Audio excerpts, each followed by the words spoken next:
तुम्ही पाहत आहात MCN न्यूज मराठी। बुलढाणा जिल्ह्यातील खामगाव तालुक्यात गुरुवार 12 जून रोजी सायंकाळी 5 वाजताच्या सुमारास चक्रीवादळामुळे अर्धा तास मोठ्या प्रमाणात धुमाकूळ घातला। वादळी वाऱ्यासह आलेल्या जोरदार पावसामुळे तालुक्यातील खुटपुरी येथील शालिग्राम घोरपडे यांच्या राहत्या घराची संपूर्ण पडझड होऊन घरावरती टीन पत्रे उडून गेली आहेत। तसेच गहू, तांदूळ, ज्वारी, खाण्यापिण्याचे साहित्यासह किराणा सामान व संपूर्ण कपडे पावसाने भिजले आहेत। या वादळामुळे परिसरातील नागरिकांच्या घरावरची टीन पत्रे उडून गेल्याने अनेकांचे संसार उघड्यावर आले आहेत।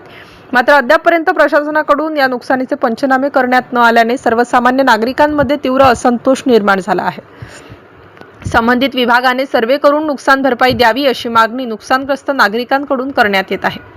MCN न्यूज मराठी करिता शेख अजीज मोहम्मद, खामगाव ग्रामीण।